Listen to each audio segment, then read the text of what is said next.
जय गिरनारी, जय जय गिरनारी। मारू सौभाग्य है कि गिरनाરની ધરતી પર આવું અને આટલા બધા સંતોના દર્શન થાય। શેરનાથ બાપુ દેખાય છે ને એ મુક્તાનંદજી બાપુ નજરે પડે, અમારા મહેશગીરી દેખાય છે। आप સૌ સંતોને વડીલોને મારા ખૂબ ખૂબ પ્રણામ।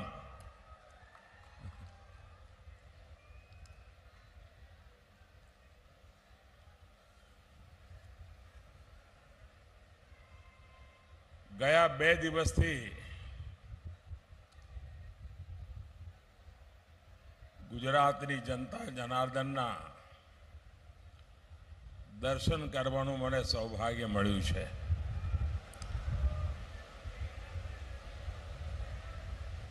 અને જે ઉત્સાહ અને ઉમંગ હું ગુજરાતમાં જોઈ રહ્યો છું,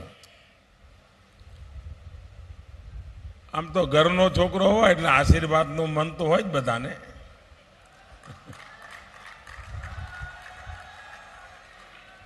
પણ જે ઉત્સાહ અને ઉમંગ હું જોઈ રહ્યો છું, આ પ્રેમ, આશીર્વાદ એ ખૂબ મોટી મારી મૂડી છે બાપા।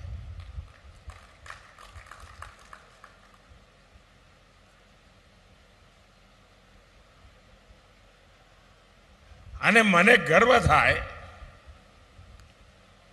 કે જે જમીન પર બેસીને મેં આપ સૌના ચરણોમાં શિક્ષા દીક્ષા લીધી,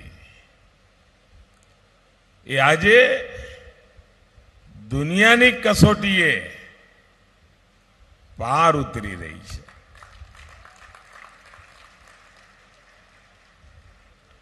આપ સૌએ વડીલોએ મને આપેલી શિક્ષા, મને આપેલી દીક્ષા, મને આપેલા સંસ્કાર,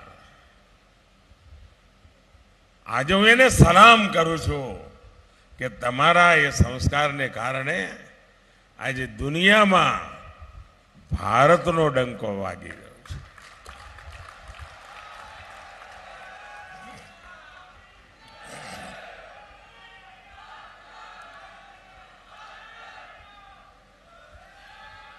મહેનત કદાચ મારા નસીબમાં લખેલી છે, મહેનત કદાચ મારા સંસ્કારનો વારસો છે, અને મહેનત એ કદાચ મારી જવાબદારીની પ્રેરણા છે। અને એના કારણે ગયા 10 વર્ષમાં આપે મને મોકલ્યા પછી મેં ક્યારે પાછું વળીને જોયું નથી।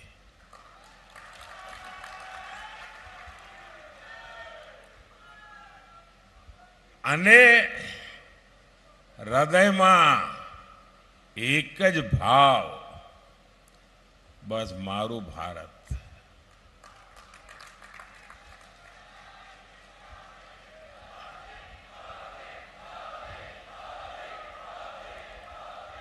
मेरा भारत, मेरा परिवार।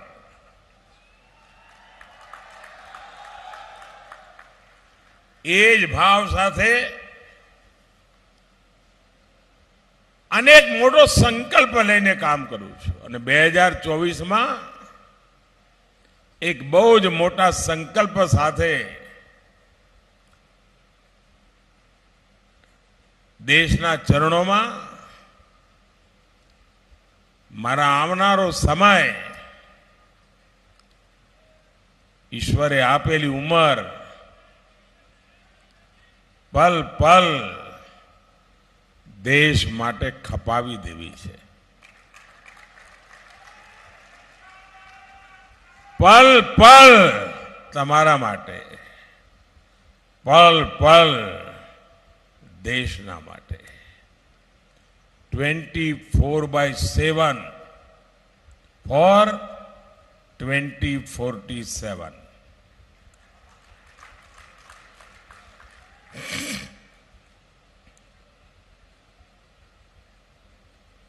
અને સપનું છે વિકસિત ભારતનું.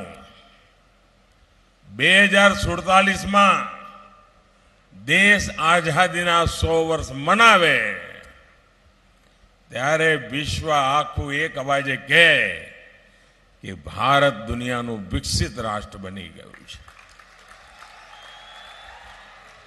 અને ભારત વિકસિત ત્યારે જ બને કે 5 વર્ષ પહેલા મારું ગુજરાત વિકસિત બને.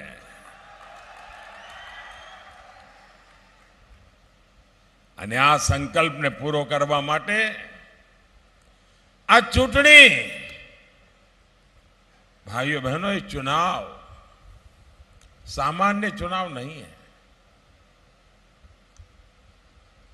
देश के लिए तो महत्वपूर्ण है ही है. भारत में स्थिर और मजबूत सरकार दुनिया के लिए भी महत्वपूर्ण है. और मेरे लिए व्यक्तिगत रूप से ये चुनाव एम्बिशन के लिए नहीं है. वो एम्बिशन तो 2014 में देश की जनता ने पूरा कर दिया. 2024 का ये चुनाव मोदी के एम्बिशन के लिए नहीं, मोदी के मिशन के लिए है. और मेरा मिशन है देश के उज्जवल भविष्य का. मेरा मिशन है देश को आगे ले जाने का. लेकिन कांग्रेस का एजेंडा क्या है?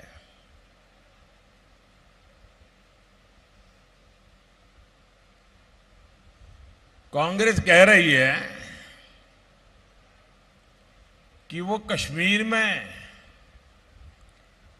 जो मैंने आर्टिकल 370 खत्म कर दिया, वो कहते हैं कि 370 हम फिर से लागू करेंगे.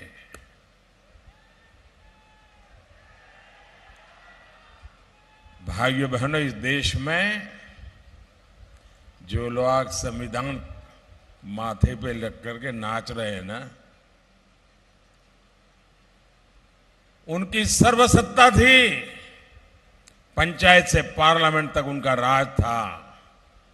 कश्मीर में भी उनकी सरकारें थी. लेकिन वे कभी भी देश का संविधान सब जगह पे लागू नहीं कर पाए. मोदी के आने तक देश में 2 संविधान थे. एक संविधान से देश चलता था, दूसरे संविधान से जम्मू कश्मीर चलता था. क्या ये बाबा साहब आंबेडकर का अपमान नहीं था? क्या ये भारत के संविधान का अपमान नहीं था? क्या हिंदुस्तान के कोटि कोटि जनों का अपमान नहीं था? मैं सरदार पटेल की भूमि से आता हूं. अगर सरदार पटेल होते तो देश का संविधान जम्मू कश्मीर में भी शान से लगा होता. लेकिन जो काम सरदार साहब का अधूरा रह गया, ये धरती का संतान, आपका संतान, ये सेवक उसे पूरा कर पाया. 370 गई, 370 को जमीन में गाड़ चुका हूं. और मैं कांग्रेस के शाही परिवार को, कांग्रेस के शाहजादे को खुली चेतावनी देता हूं. अगर उनके हिडन एजेंडा है तो हिम्मत के साथ देश के सामने आके कहे कि वो धारा 370 फिर से लागू करेंगे.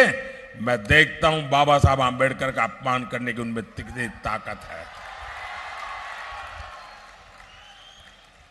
અને આપણે ત્યાં તો કહે ને, ખેલ ખેલાડીના ઘોડા અસપારોના. और इसलिए उनका जो एजेंडा है वो समझने जैसा है।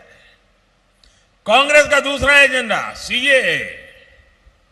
जो लोग हमारे पड़ोस के देशों में जो हिंदू हैं, जो भारत मां के संतान रहे थे, उनका एक ही गुनाह है कि वो हिंदू धर्म का पालन करते हैं, वो जैन धर्म का पालन करते हैं, बौद्ध धर्म का पालन करते हैं, ईसाई धर्म का पालन करते हैं, पारसी धर्म का पालन करते हैं। इसलिए वहां पर उन पर जुल्म होता है, वहां से उनको भगा दिया जाता है। उनके लिए तो एक ही सहारा है, ये मां भारती की गोद। कहां जाएंगे? उनको मताधिकार देने का मैंने नागरिक का कानून बनाया, वो कहते उसको भी खत्म करेंगे, दोबारा हम पूरी तरह से दिलाएंगे। मैं वो भी कांग्रेस को चुनौती देता हूं, उनके सारे चट्टे बट्टे को चुनौती देता हूं। अब देश में से न फिर से 370 ला पाओगे, न सीएए हटा पाओगे। मैंने 3 तलाक कानूनी रूप से उस पर प्रतिबंध लगा दिया, ताकि मेरे देश की मुसलमान बेटियों को सम्मान से जीने का हक मिले। कोई सरफरा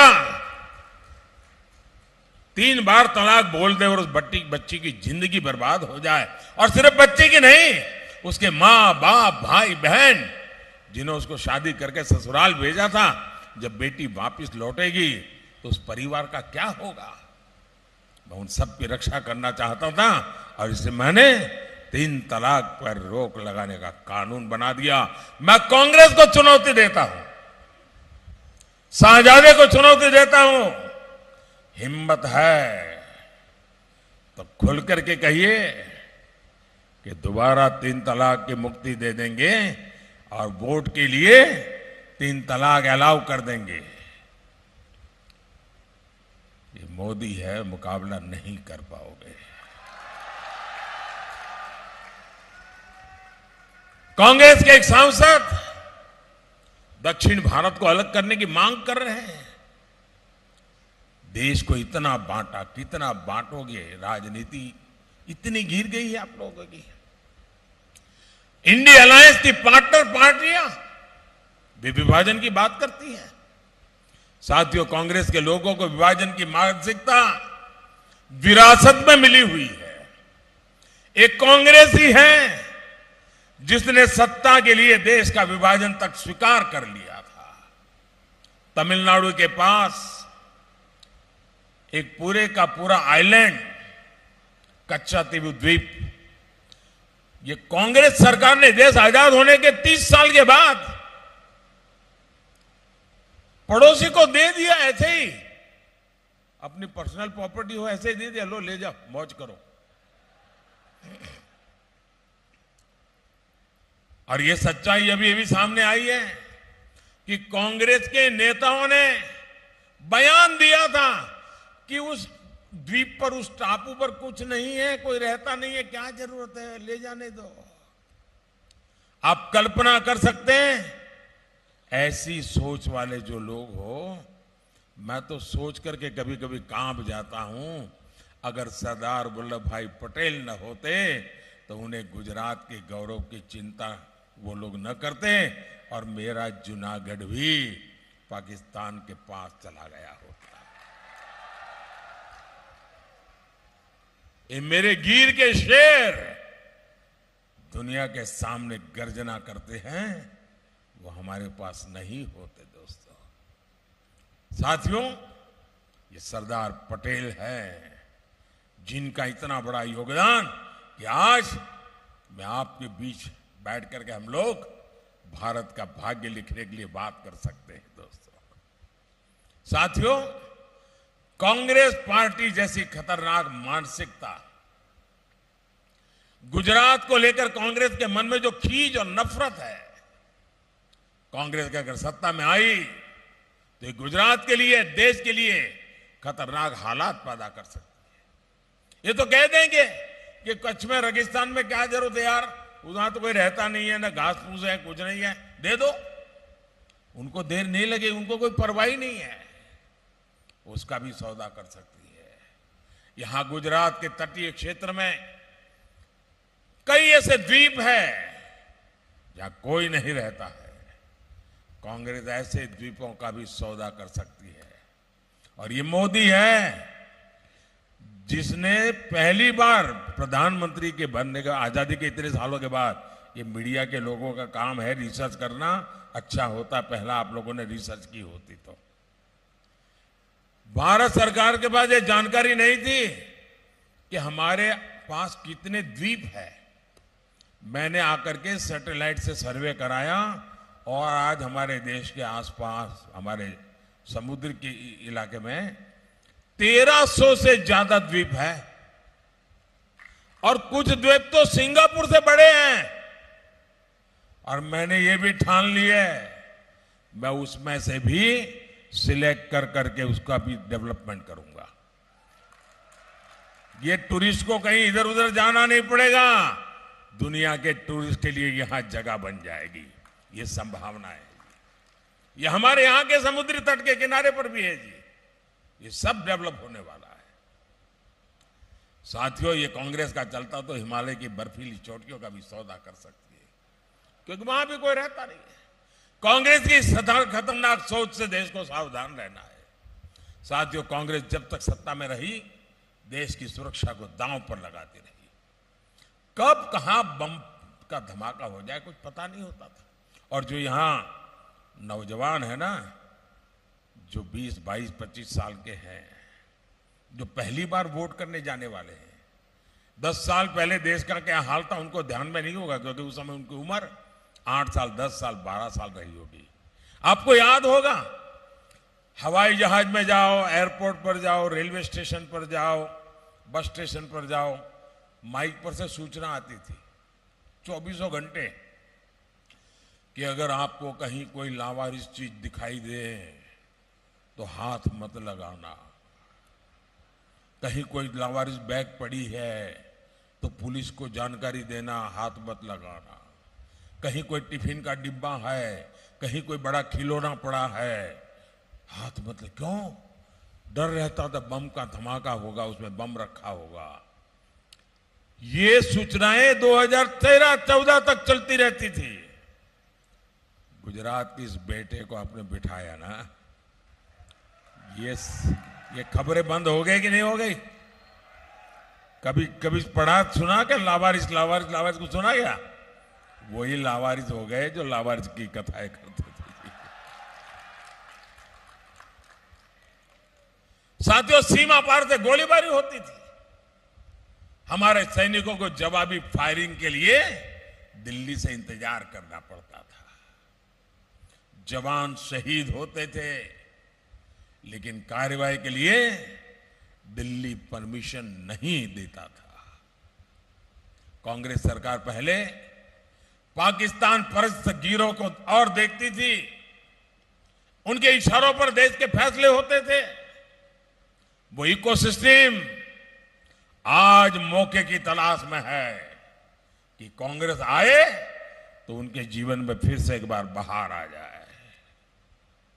लेकिन क्या देश ऐसे दिन फिर से आने देगा क्या?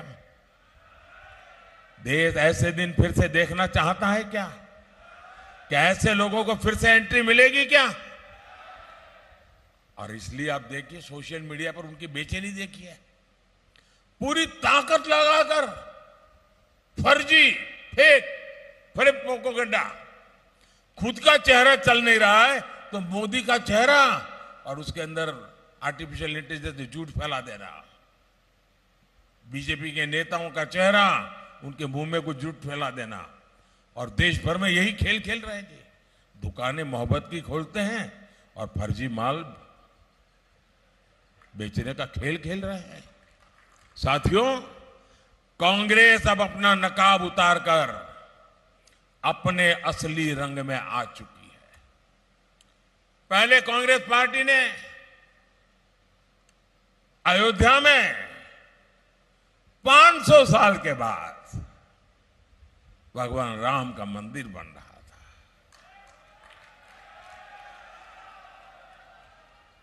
आजादी के 75 साल बाद भी उन्होंने रोड़े अटकाने की कोशिश की, अदालतों में भी रोड़े अटकाए। लेकिन ये मेरा सौभाग्य है, आपके आशीर्वाद है, अयोध्या में भव्य राम मंदिर बन गया। लेकिन जब उसके प्राण प्रतिष्ठा में उनको निमंत्रण दिया, उसको भी उन्होंने ठुकरा दिया। ये कौन सा संस्कार है?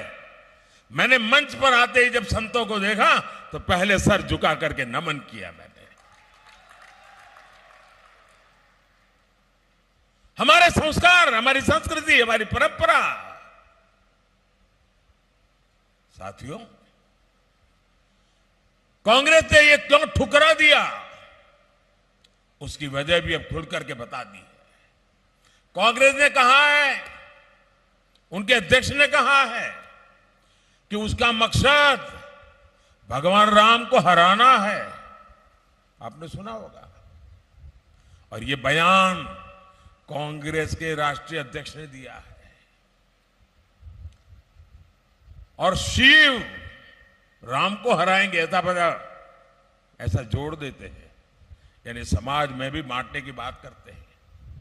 यानी कांग्रेस पार्टी लोकतंत्र का चुनाव नहीं लड़ रही है।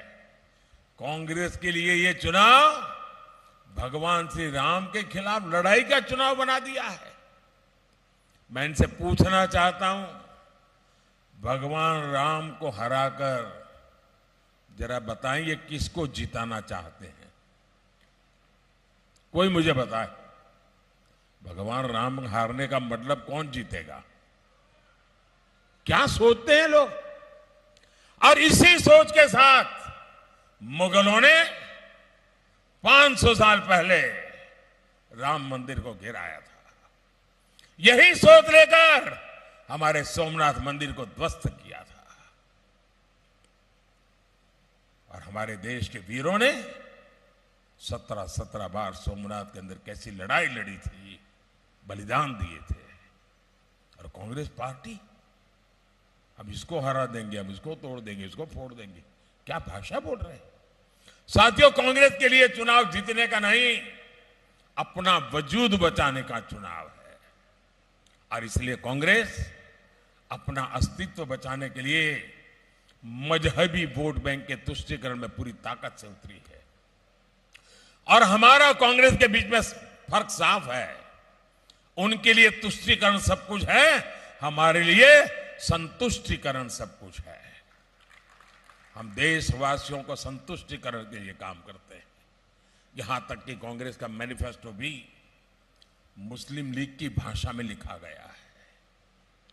हमारे यहां तो कहावत है, हथेली में चांद बतावे એવું કહે છે ને। હવે તેમનો હાથ જોયો તો ચાંદ જ ચાંદ દેખાય, બીજું કઈ દેખાતું જ નથી। कर्नाटका में कांग्रेस ने ओबीसी समाज का आरक्षण धर्म के आधार पर मुसलमानों को दे दिया। जब देश का संविधान बना था, महीनों तक चर्चा चली थी और देश के संविधान के निर्माता, और उस समय कोई उसमें आरएसएस बीजेपी वाला नहीं था, कांग्रेस के मूर्धन्य नेता थे, डॉक्टर बाबा साहब आंबेडकर जी थे। और महीनों तक चर्चा करके तय किया था कि हिंदुस्तान में धर्म के नाम पर आरक्षण नहीं दिया जाएगा, धर्म के आधार पर आरक्षण नहीं दिया जाएगा। दलितों को, आदिवासियों को, बख्शीपंथ पिछड़ों को यह सामाजिक कारणों से आरक्षण दिया गया। लेकिन कांग्रेस ने क्या किया? कर्नाटका में रातों रात एक फतवा निकाला और एक ऑर्डर निकाला, और कर्नाटका में भी जितने भी मुसलमान हैं सबको ओबीसी घोषित कर दिया। और ओबीसी को जो वहां 27% आरक्षण मिला था, उसका बड़ा हिस्सा लूट लिया। क्यों? उनके दिमाग में सिर्फ अपनी वोट बैंक भरी हुई थी। ये कोशिश कांग्रेस ने आंध्र में भी की थी। और अब कांग्रेस संविधान बदलकर पूरे देश में दलितों, आदिवासियों और पिछड़ों का आरक्षण कम करके उनको छीनने का और बांटने का संकल्प लेकर के बैठी हुई है। लेकिन मोदी ने खुले मन से जनता के बीच कांग्रेस की इस साजिश को देश के सामने ला दिया है। मैंने गारंटी दी है कि एससी, एसटी, ओबीसी को मिले आरक्षण को, सामान्य समाज के गरीबों को मिले हुए आरक्षण को अब कोई भी हाथ नहीं लगा सकता। और मोदी जिंदा है तब तक धर्म के आधार पर आरक्षण नहीं करने देगा। भाइयों और बहनों, मैं पिछले 9 दिनों से कांग्रेस को 3 चुनौतियां दे रहा हूं। मेरी पहली चुनौती है, कांग्रेस लिख करके दे कि वो देश में संविधान बदलकर धर्म के आधार पर मुसलमानों को आरक्षण नहीं देगी। मेरी दूसरी चुनौती है, कांग्रेस लिख करके दे कि वो एसटी, एससी, ओबीसी और सामान्य समाज को जो 10% गरीबों को मिलता है, संविधान से मिला आरक्षण का अधिकार नहीं छीनेंगे। मेरी तीसरी चुनौती है, कांग्रेस लिख करके दे कि जिन राज्यों में कांग्रेस की सरकार है वहां वो कर्नाटका का जो मॉडल है, ओबीसी को काट करके धर्म के आधार पर आरक्षण देने का, वो किसी भी अपने साथियों की सरकारों में, राज्यों में इस प्रकार का पाप नहीं करेंगे। ये देश को लिख करके दे। मैं लगातार बोल रहा हूं, चुप बैठे हैं, मतलब उनका ये हिडन एजेंडा है, मतलब उनकी सोच में कोई खोट है। और इसलिए मैं आपको चेताने आया हूं कि हम ये पाप उनको नहीं करने देंगे। और कांग्रेस मेरी चुनौतियों से भाग रही है। और कांग्रेस जैसे ही वो कुछ भी बोलेगी, कांग्रेस का हिडन एजेंडा सामने आ जाएगा। साथियों, जूनागढ़ समेत ये सारा क्षेत्र हमारा समुद्री तट का इलाका है। मैं समझता हूं देश के विकास में कोस्टल इकोनॉमी की बहुत बड़ी भूमिका है। हम ब्लू इकोनॉमी पर बल दे रहे हैं। कांग्रेस जब तक यहां रही, उसने गुजरात के तटीय क्षेत्रों का विकास की तरफ अनदेखा किया। हमारी सरकार ने पहली बार गुजरात की कोस्टल इकोनॉमी को समृद्ध बनाने की दिशा में काम किया। ये भाजपा ही सरकार है जिसने पहली बार मछुआरों को किसानों की तरह किसान क्रेडिट कार्ड की सुविधा दी। हम लगातार तटीय इलाकों में इंफ्रास्ट्रक्चर के विकास पर फोकस कर रहे हैं। सूत्रापाड़ा, माडवाड़ा, नवल बंदर और वेरावल पोर्ट, इसको हम डेवलप कर रहे हैं। 22 हेक्टेयर में 7,000 से ज्यादा नावों की क्षमता वाला फिशिंग हार्बर तैयार किया जा रहा है। ऐसे ही प्रयासों से पिछले 20 वर्षों में गुजरात का मछली निर्यात 8 गुना से अधिक बढ़ गया है। आज गुजरात जापान को भेजी जाने वाली सुरीमी का प्रमुख उत्पादक है। अब बीजेपी ने अपने संकल्प पत्र में मछुआरों की आर्थिक समृद्धि की गारंटी दी है। हमारा संकल्प है कि पीएम मत्स्य संपदा योजना का विस्तार करेंगे। हमारा संकल्प है कि मछुआरे भाई बहनों के लिए बीमा कवरेज मिलेगा। हम उसको बढ़ाना भी चाहते हैं। हम प्रोडक्शन और प्रोसेसिंग क्लस्टर भी बनाएंगे और सीवीड की खेती को भी बढ़ावा देंगे। यानी देश की आजादी के बाद हमारे समुद्री तट थे, इतना बड़ा समुद्री तट हिंदुस्तान का, लेकिन अलग फिशरमैन के लिए मिनिस्ट्री नहीं थी। पहली बार बीजेपी ने मछुआरों के लिए अलग मंत्रालय बनाया है, क्योंकि हम ब्लू इकोनॉमी को, मछुआरों के जीवन को, हमारे कोस्टल को हर प्रकार से डेवलप करना चाहते हैं, उनके जीवन में बदलाव लाना चाहते हैं। साथियों, गुजरातनी धरती, મને યાદ છે હું જ્યારે ગુજરાતનો મુખ્યમંત્રી હતો અને બહાર જઈને વાત કરું કે અમારું બજેટ મોટું પાણીમાં જાય છે, કારણ કે ગુજરાતમાં 10 વર્ષમાં 7 વર્ષ દુષ્કાળ પડે, પાણી વિના આપણે બલખા મારતા હોઈએ, એવા આપણા દિવસો। આજે ગુજરાત જે 20 વર્ષ लगातार पानी માટે આપણે મહેનત કરી, જન આંદોલનો ચલાવ્યા, અમૃતસરો બનાવ્યા, ચેક ડેમો બનાવ્યા, સુજલામ સુફલામ યોજના બનાવી, આ બધા પ્રયત્નોનું પરિણામ છે કે આજે આપણે પીવાના પાણી અને ખેતરને પાણી પહોંચાડી શકીએ છીએ। નર્મદા યોજનાનો આપણે પૂરતો લાભ પહોંચાડવા માટે સૌની યોજના આ ચાલી છે. જલજીવન મિશન, ઘરે ઘરે નળથી જળ મળે. મારી માતાઓ બહેનોને માથે બેડલા લઈને 2 કિલોમીટર જવું પડતું હતું, બધું બંધ કરાવી દીધું. મોદીએ બેડલા ઉતરાવી દીધા. તાળે અને ઘરમાં નળમાં જળ મળે. જુનાગઢ, પોરબંદર, અમરેલી આ બધા જ ગામોમાં પાણી પહોંચે એની વ્યવસ્થા. મોટી પાઇપલાઇનો લાગે. હું જ્યારે ગુજરાત બહારનું કોઈને કહું ને કે મારુતિ કાર જાય એવડી મોટી પાઇપલાઇનો છે તો એમને આશ્ચર્ય થતું હતું. અને ગુજરાતવાળા તો જોઈ છે, અંદર ઘર બનાવીને રહેવું તો એવડી મોટી પાઇપ નાખી છે મેં નીચે. અને અમરેલીમાં સૌની યોજનાથી 30,000 હેક્ટર ભૂમિને સિંચાઈ પહોંચી છે. આદિવાસી ખેડૂત 3 ફસલ ઉગાવી શકે એની વ્યવસ્થા કરી છે. લગાતાર વિકાસ માટે નવા ઇન્ફ્રાસ્ટ્રક્ચરને બળ આપ્યું છે. સોમનાથથી ભાવનગર નેશનલ હાઈવે એના પર કામ ચાલી રહ્યું છે. જુનાગઢમાં 300 કરોડ રૂપિયાની લાગતથી 4 લેન સડક સોમનાથ જુનાગઢ વચ્ચે કેશોદનો એરપોર્ટને મારે ગાજતું કરવું છે. મારે દુનિયાના ટુરિસ્ટોને અહીંયા લાવવા છે.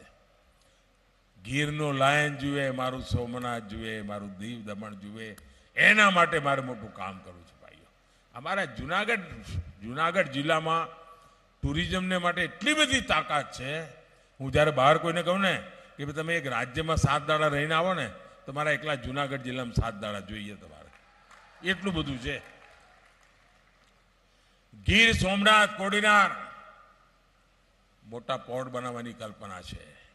અને 10 વર્ષની ઉપલબ્ધિઓ, 5 વર્ષનો સંકલ્પ, 25 વર્ષનું વિઝન, આની સાથે આજે અમે દેશ પાસે આવ્યા છીએ.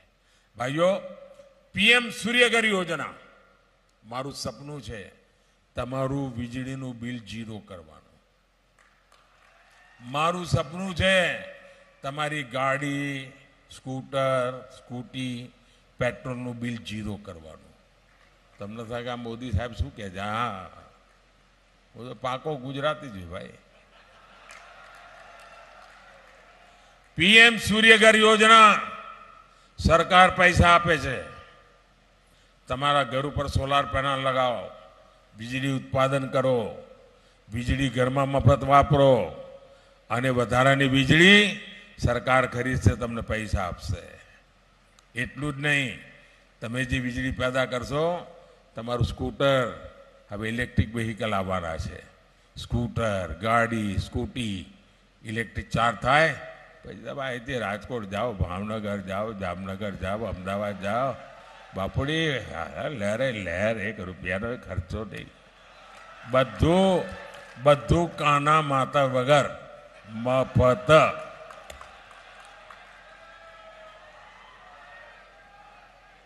મેં એક બીજું કામ માથે લીધું છે. મારે 3 કરોડ દીકરીઓને લખપતિ દીદી બનાવી છે.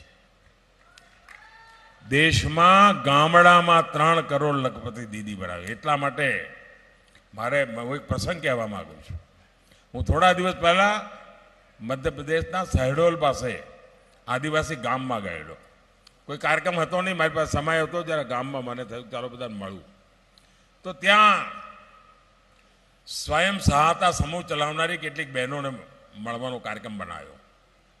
તો એમની જોડે બેઠો તો મેં બહેનોને પૂછ્યું કે બેન શું ફરક પડ્યો છે? તો એમાં એક બહેને કહ્યું, સાહેબ મારી આવક, હું લખપતિ દીદીમાં આવી ગઈ છું, કારણ કે અત્યાર સુધીમાં 1 કરોડ લખપતિ દીદી બનાવી દીધી છે. મેં બહેનને પૂછ્યું શું કરશો? હવે તમે વર્ષે લાખ રૂપિયા કમાતા થયા તો શું કરશો? તો આદિવાસી બહેને તો મને કહ્યું, સાહેબ થોડા ઘરેણા લાવવા છે. સ્વાભાવિક ઈચ્છા થાય, થોડા સોનું ચાંદી ખરીદવા છે. મેં એક બીજી બહેનને પૂછ્યું, એ થોડું 8મા 9મા સુધી ભણેલા બહેન હતા. તો કે બેન તમે શું કર્યું? એ કે મેં તો મારા પતિ છે ને એ સાયકલ પર મજૂરી કરવા જતા હતા, તું એમના માટે સ્કૂટી લઈ આવી.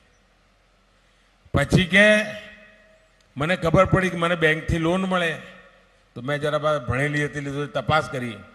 પછી મેં ટ્રેક્ટરની લોન લીધી અને મેં મારા પતિને એમના જન્મદિવસે ટ્રેક્ટર ભેટ આપ્યું. એક આદિવાસી દીકરી કહે છે મેં એને ટ્રેક્ટર ભેટ આપ્યું અને પછી મને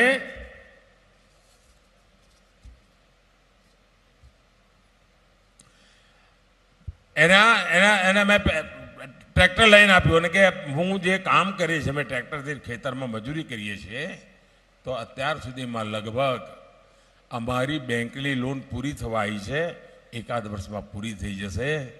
આ લખપતિ દીદીની કમાલ છે. 1 કરોડ લખપતિ દીદી બની ગઈ છે. મોદી એની ત્રીજી ટર્મમાં 3 કરોડ લખપતિ દીદી બનાવવા માંગે છે. ક્રાંતિ કેવી રીતે આવે છે? અને સાહેબ કોંગ્રેસના હાલ કેવા છે? હું મારા આંકડા છે 3 કરોડ લખપતિ દીદી બનાવ્યું, એમનો પ્રોબ્લેમ છે. મેં એક સભામાં પૂછ્યું, મેં કહ્યું બોલો ભાઈ, તમને પૂછ્યું, ચલો ને આપણા ગુજરાત વાળા, બોલો આવડો મોટો દેશ કોઈ અજાણ્યા માણસને તમે આપી શકો? જરા જોરથી બોલો ને ભાઈ, આપી શકો? અત્યારે અમારી સામે જે લોકો ચૂંટણી લડે છે, ભારતમાં બહુમતી જોઈતી હોય ને સરકાર બનાવી હોય તો તમારે 272 સીટ જીતવી પડે. ઓછામાં ઓછી 272 તમારી પાસે જોઈએ. ભાજપ સિવાય એકે પાર્ટી 272 સીટ જ નથી લડતી. બોલો હવે એમનું શું થાય? અને છતાંય બસ પીએમ બનવું છે. હવે મને કહો, જેને તમે જાણ્યો હોય, પારખ્યો હોય, એને તમે પીએમ બનાવો કે ના બનાવો? આવડો મોટો દેશ એને જ સોંપો ને. જેને જેનો રેકોર્ડ જ ખબર ના હોય એને તમે પીએમ બનાવી શકો? હવે એમને મેં જરા પૂછ્યું કે ભાઈ તમે કહો તમારે કોણ માણસ છે, કોને સોંપે દેશ, ચલો નામ તો આપો એક. તો એમણે શું ફોર્મ્યુલા કાઢી છે કે અમે બધી પાર્ટીઓ ભેગી થઈને દર વર્ષે એક પ્રધાનમંત્રી, બીજા વર્ષે બીજો, ત્રીજા વર્ષે ત્રીજો, 5 વર્ષમાં 5. હવે આ લોકોને મારે કેમ સમજાવવું? આપણે ત્યાં ગુજરાતમાં તો કે 10 ખેડૂતો હોય, 2 એકર જમીન હોય, એમને થાય કે આપણે પાણીની વ્યવસ્થા કરવી જોઈએ. એટલે 10 ખેડૂતો ભેગા થયા. ભેગા થઈને એમણે પાણીનો ટ્યુબવેલ કરવાનો વિચાર કર્યો. તો કોઈ જાણકાર માણસને બોલાયો. એ કે સાહેબ પાણી તો છે નીચે, જો તમે 100 મીટર નીચે જાઓ તો તમને પાણી મળશે. તો 10 ખેડૂતો ભેગા થયા. એ કે શું કરીએ? તો કે મારા ખેતરમાં 10 મીટર કરો, બીજો કે મારા ખેતરમાં 10 મીટર કરો, ત્રીજો કે મારા ખેતર, તો કે 100 મીટર થઈ જશે. અલ્યા ભાઈ, આ 10 ખેતરમાં 10 કુવા કરે પાણી ન નીકળે, એ તો એમાં તમારે એક જ જગ્યાએ 100 મીટર કરવું પડે ત્યારે પાણી નીકળે. આ 10 મીટર ખેતરોમાં કરવા વાળો ખેલ એક વર્ષે એક પ્રધાનમંત્રી આ એમ માંડીને બેઠા છે. વાળા આ હું ભલું કરશે આપણું? ભાઈઓ બહેનો, મારી એક બીજી ઈચ્છા છે. આપણી જે જવાન પેઢી છે, જે મહેનત કરે છે, કમાય છે, 30 હોય, 35 હોય, 40 હોય, 45 ઉંમર હોય, એના ઘરમાં વડીલ બા બાપુજી, દાદા દાદી, કાકા કાકી, મામા માસી કોઈ ને કોઈ હોય છે જ. હવે એની સામે 2 કામ હોય છે. એક તો પોતાના સંતાનોને મોટા કરવાના, સંતાનોના સપના પૂરા કરવાના, રોજમર્રાની પોતાની જરૂરિયાતો પૂરી કરવાની, અને પોતાના વડીલોને સાચવવાના. હવે વડીલોની રોજમર્રાની વ્યવસ્થા કરવી કે એના માટે મુશ્કેલ નથી. દીકરો સમર્પિત હોય છે, દીકરી સમર્પિત હોય છે, સંભાળી લે. પણ માંદગી આવી જાય તો દીકરા માટે મુસીબત થઈ જાય, દીકરી માટે મુસીબત થઈ જાય કે આ બાપને બીમારીમાં શું કરવું? મારા છોકરાઓને મોટા કરવું કે એમની દવાનો ખર્ચો કરું શું? આ એની ચિંતા દૂર કરવાનું કામ તમારા દીકરાએ કર્યું છે. મેં નક્કી કર્યું છે કે 70 વર્ષથી ઉપરના જે કોઈ હશે, ગમે તે સમાજના, ગમે તે વર્ગના, ગમે તે આર્થિક સ્થિતિવાળા, ગમે તે 70 વર્ષથી ઉપરના જે કોઈ હશે, એના ઈલાજનો ખર્ચો દિલ્હીમાં તમારો દીકરો સંભાળશે. એટલે ભાઈઓ બહેનો, હું તો ગુજરાત પાસે આજે આશીર્વાદ માંગવા માટે આવ્યો છું. એવી મને તાકાત આપો, એટલા બધા આશીર્વાદ આપો. અને આવડા બધા સંતો જ્યારે અહીંયા બેઠા હોય ત્યારે એ આશીર્વાદ ફળી નીકળે. 7મી મે આપણે ત્યાં મતદાન છે, દાડા બહુ રહ્યા નથી. આપણે વધુમાં વધુ મતદાન કરાવવું છે ભાઈ. બધા રેકોર્ડ તોડવા છે, તોડશો? તમારા બૂથમાં બેસવું પડે કે ભાઈ ગયે વખતે 600 વોટ પડ્યા હતા, વખતે 750 પડવા પડે, વોટ વધારે પડવા પડે. અને વોટ આપવા જાવ તો ગામમાં નાના સરઘસો કાઢીને જાઓ ભાઈ. એક ગામ હોય ને તો 10 વાગે પહેલા 25 જણના 10-30 સરઘસ નીકળે, થાળી વગાડતા વગાડતા શ્રી રામ કરતા જઈએ અને લોકતંત્ર કો ઉત્સવ મનાવીએ ને ધમાધમ વોટ કરીએ. ભલા બીજી મારી લાગણી છે બધા બૂથ જીતવા જ ભાઈ. મારે 26 સીટો તો તમે મને આપવાના જ છો ભાઈ. તમે મને કઈ પારકો ન માનો, કોઈથી તમારા ઘરનો છું. મને કોઈ દાડો તમે નિરાશ ના કરો, મને ખાતરી છે. પણ આ વખતે કામ મોટું લઈને આવ્યો છું. મારે બધા પોલિંગ બૂથ જીતવા છે ભાઈ. મહેનત પોલિંગ બૂથ પર કરવી પડે. અને 7મી તારીખે જોરદાર મતદાન કરીને જૂનાગઢથી અમારા સાથી ભાઈ રાજેશ ચુડાસમા એમને વિજયી બનાવો. ઉભા થાવ ભાઈ એટલે જરા. હા, પોરબંદરથી અમારા મનસુખભાઈ માંડવિયા, અમરેલીથી અમારા ભરતભાઈ સુતરિયા અને માણાવદર વિધાનસભા સીટના બાય ઇલેક્શનમાં અમારા ભાઈ અરવિંદભાઈ, અમારા જૂના સાથી, એમને વિજયી બનાવો અને ભારે મતોથી વિજયી બનાવો. એ જ મારે અપેક્ષા.